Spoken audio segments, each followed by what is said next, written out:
So Kick-Ass 2, does it fulfill the sequel code? Is it bigger, better and better, or is it more a case of sucks ass? Here's a reminder to what went down last time. Comic books had it wrong. You don't need a power to be a superhero. Oh yeah? Didn't see that, did ya?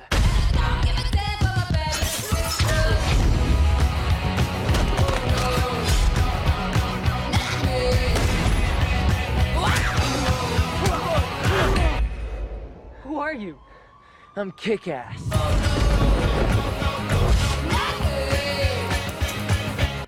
So you want to play? Kick-Ass 2 is not a brand new adventure, it continues from the first film with only a little bit of time having been spent. What we see is that the persona of Kick-Ass has inspired other members of the public to don masks, to go out into the streets and fight crime. But it's also inspired the Red Mist, aka the Motherfucker, to seek revenge for the killing of his father. And anybody that's associated with Kick-Ass is also going to be targeted.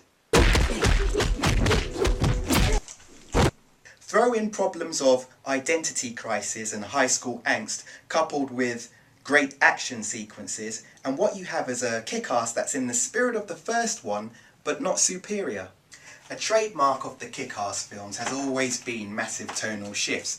By that I mean one minute you're watching something very light-hearted, and then the next minute something very violent occurs. Now in the first one I remember it took me a little bit of time to get used to that, but it kind of worked.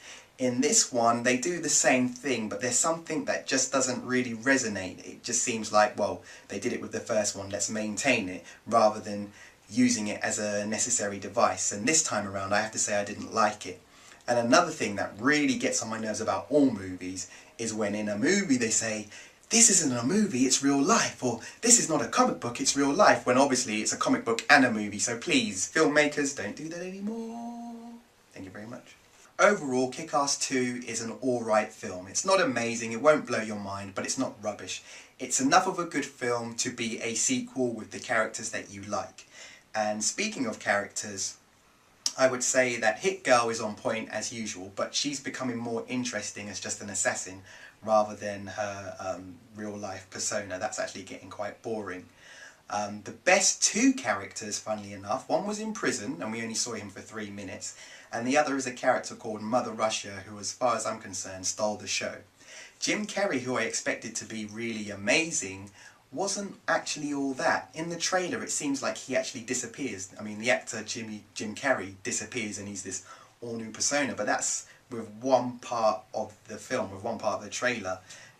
His funniest parts are in the trailer and everything else he does is kind of serious and sincere and quite dull. But other than that, it's worth watching. I would give the film a strong 6 out of 10. Watching it on DVD, you're going to enjoy it a lot more. So for DVD, I'd probably give it a 7 out of 10. But if you're going to the cinema, seeing it on the big screen, it's a 6. I am going to make Kick-Ass pay for what he did to my dad. You want more? I'm building an evil army. I'll bring you more. Who is this guy? He's claiming to be the world's first real supervillain. We're putting an end to this costume freak. If they're wearing a mask, they're getting detained. Promise me that you will never dress up in that outfit again. Kick-Ass isn't a costume. It's who you really are. My daddy made me promise I'd never stop defending this city. I'm prepared for anything. We gotta make this right. The anticipation's killing me. What's the burning? There's no room for punks in suits. Just real heroes who can really kick ass. Game on!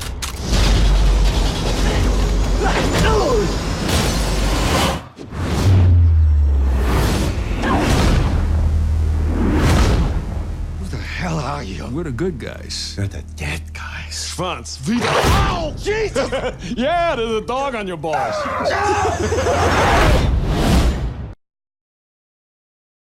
Overall, Kick-Ass 2 is a good enough film. It's not going to blow your mind. It might disappoint you a little bit in that it's not really as good as the first, but it's okay for a sequel. Character-wise, Jim Carrey didn't impress me as much as he did in the trailers. Hit Girl has only really become interesting for me in her assassination. She's just getting faster, quicker, better, more deadly, but I wasn't too interested in her normal persona. Kick-Ass I don't actually give a damn about, and I think for me the best two characters were Mother Russia, who's just a badass assassin, really interesting to watch how she takes people out.